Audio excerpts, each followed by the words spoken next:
श्री शिवाय नमस्तुभ्यम। हर हर महादेव। गुरुजी पंडित प्रदीप मिश्रा जी के द्वारा श्राद्ध पक्ष में शिव महापुराण कथा वाची जा रही है। ये कथा ऑनलाइन शिव महापुराण कथा हो रही है जो कि सीहोर कुबेरेश्वर धाम से चल रही है।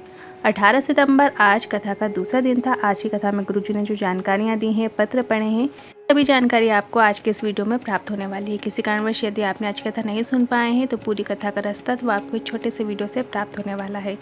साथ ही 19 सितंबर और 20 सितंबर ये महत्वपूर्ण तिथियां हैं क्योंकि 19 सितंबर को प्रदोष का दिन पड़ रहा है, श्राद्ध प्रदोष है, और 20 सितंबर को शिवरात्रि है।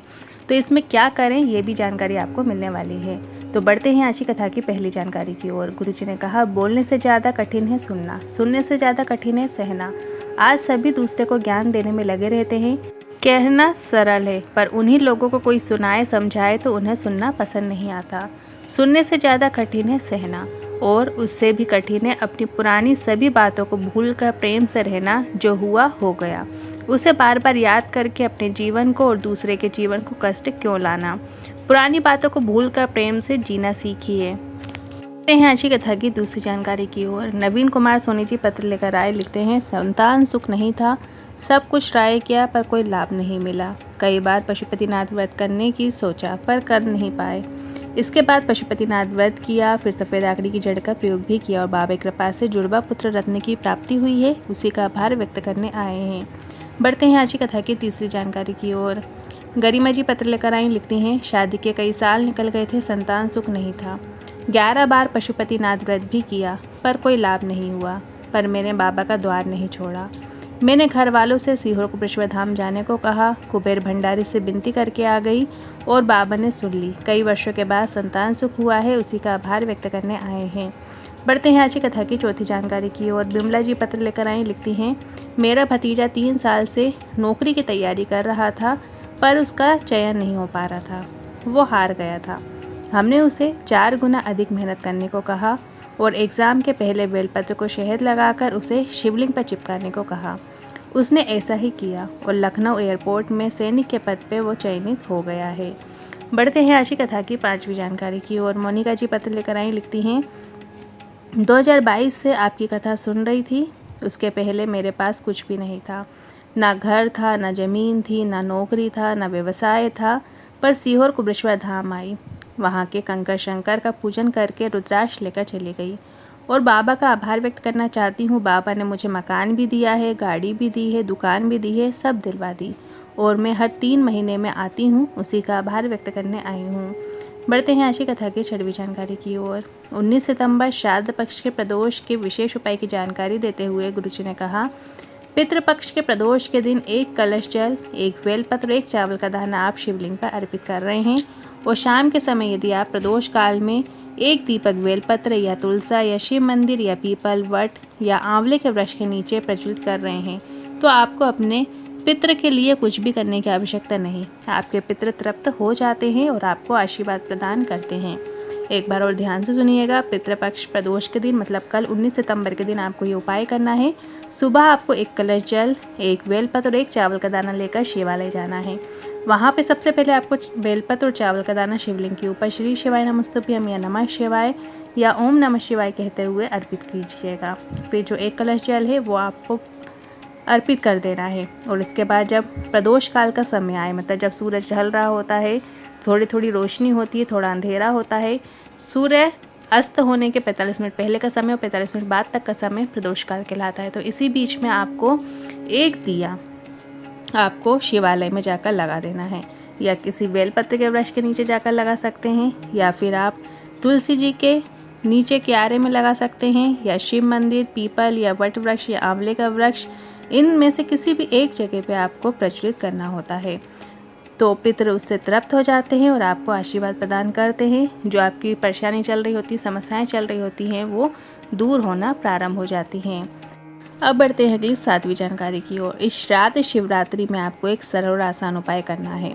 श्राद्ध शिवरात्रि शनिवार के दिन पड़ रही है, मतलब 20 तारीख को पड़ रही है, 20 सितंबर को पड़ रही है। तो इस शिव महापुराण कथा में गुरुजी ने एक विशेष उपाय बताया था जिससे आप इस खास अवसर पर कर सकते हैं। गुरुजी ने कहा है कि कोई तुमसे कह दे कि कोई बड़ा रोग हो गया है या कोई जांच होने वाली है या किसी ने कह दिया कि तुम्हारे ग्रह खराब चल रहे हैं या किसी ने बोल दिया है कि तेरे जीवन में दुख ही दुख लिखे हैं, सुख है ही नहीं, जीवन से परेशानियां समस्याएं जाने का नाम ही नहीं ले रही हैं, तो ऐसी स्थिति में आप ये विशेष उपाय कर सकते हैं। आपको शिव जी के मंदिर में 1 लोटा जल लेकर जाना है, 3 चावल के दाने लेकर जाना है और 3 बेलपत्र लेकर जाना है। चावल के दाने ऐसे लीजिएगा जो कहीं से भी टूटे ना हो, खंडित ना हो। साबुत चावल का दाना आपको लेना है। 3 बेलपत्र भी आपको ऐसे लेना है जो कहीं से भी खंडित ना हो, उनमें छेद ना हो, कहीं से भी कट ना लगा हो, ऐसी बेलपत्र आपको ले लेना है। और जो डंठल मतलब जो बेलपत्र लेंगे उसके जो पीछे का भाग होता है, डंठल होता है, वो आपको तोड़ कर रख लेना है। इसके बाद जब शिवालय जाएं तो सबसे पहले बेलपत्र और 3 चावल के दाने आपको श्री शिवाय नमस्तुभ्यम या नमः शिवाय या षडाक्षर मंत्र बोलते हुए आपको अर्पित कर देना है। और इसके बाद 1 लोटा जल आपको लेना है। स्वधा स्वधा स्वधा 3 बार उच्चारण करते हुए आपको वो जल शिवलिंग के ऊपर अर्पित कर देना है। ध्यान रखिए, जो भी जल आप लेकर जाते हैं वो अपने ही घर के रसोई घर का जल आपको लेकर जाना होता है। जल अर्पित करने के बाद थोड़ा सा जल अपने कलश में ले लीजिएगा और इसके बाद शिव देहरी को प्रणाम करके अपने घर आ जाइए। तो जो जल आपने अपने कलश में लेकर आए हो तो अपने घर के जो मुख्य द्वार होता है वहाँ पर उसका जरूर छिंटन कीजिएगा। बस आपको इतना ही करना होता है। जीवन में कितना ही दोष क्यों ना चल रहे हों, कितनी ही परेशानियां समस्याएं क्यों ना चल रही हों, गलत ग्रह भी आपके अनुकूल होना प्रारंभ हो जाते हैं और सभी कठिनाई परेशानियां समस्याएं दूर हो जाती हैं। तो ये उपाय आप ज़रूर करके देखिएगा। अब बढ़ते हैं अगली 8वीं जानकारी की ओर। पितृपक्ष में कोई भोलेनाथ को 1 लोटा जल चढ़ा देता है या फिर श्री शिवाय नमस्तुभ्यम मंत्र का जाप कर रहा है, नाम जाप कर रहा है, तो उसके पितृ वैतरणी में नहीं जाते, वो भोलेनाथ की कृपा से तर जाते हैं। आज गुरुजी ने बताया है कि वैतरणी 2 प्रकार की होती है। एक बहुत ज़्यादा पीप से, खून से, इस टाइप से भरी हुई होती है, बहुत गंदी होती है, जो नरक कहलाता है। यदि आप शिव पर 1 लोटा जल चढ़ा रहे होते हैं तो आपके जो पितृ होते हैं उन्हें ये नरक का भोग नहीं भोगना पड़ता। अब बढ़ते हैं अगली 9वीं जानकारी की ओर। सितंबर की सभी कथाएं ऑनलाइन होंगी। 24 सितंबर से 28 सितंबर ऑनलाइन शिव महापुराण कथा होगी। फिर 3 अक्टूबर से 9 अक्टूबर जलगांव में पांडाल में शिव महापुराण कथा होगी। बहुत ही भव्य कथा रहेगी जिसमें आप जाकर सामने से कथा सुन सकते हैं। फिर 12 अक्टूबर से 16 अक्टूबर शिरडी में महाराष्ट्र में शिव महापुराण कथा होने जा रही है। ये भी पांडाल में शिव महापुराण कथा होगी। फिर 25 अक्टूबर से 29 अक्टूबर धनोरा छत्तीसगढ़ में भी कथा होगी। ये भी पांडाल में कथा होगी। ऑनलाइन शिव महापुराण कथा अभी सितंबर की एक और बची है जो कि 24 सितंबर से 28 सितंबर रहेगी। जो अभी ये कथा ऑनलाइन चल रही है, सीहोर कुबेश्वर धाम से चल रही है, तो आप चाहो तो वहाँ पर भी जाकर कथा का श्रवण कर सकते हैं। और अभी पितृपक्ष चल रहे हैं तो 1 रोटी थोड़ा सा गुड़ डालकर विष कपि का नाम लेते हुए ज़रूर गौ माता को खिलाया करें। सिर्फ अगर आप कुछ नहीं कर पा रहे हैं तो यही कर लीजिए, तो इसी से आपके जो पितरों का तर्पण उन्हें प्राप्त हो जाता है, उन्हें अपना भाग मिल जाता है। साथ ही थोड़ा सा जल हो सके तो गौ माता को ज़रूर पिलाया करें। आज के उपाय से जुड़े मन में कोई सवाल है, क्वेश्चन है तो कमेंट के जरिए पूछ सकते हैं। वीडियो थोड़ा भी उपयोगी लगा हो तो वीडियो को लाइक करके कमेंट बॉक्स में हर हर महादेव ज़रूर टाइप कीजिएगा।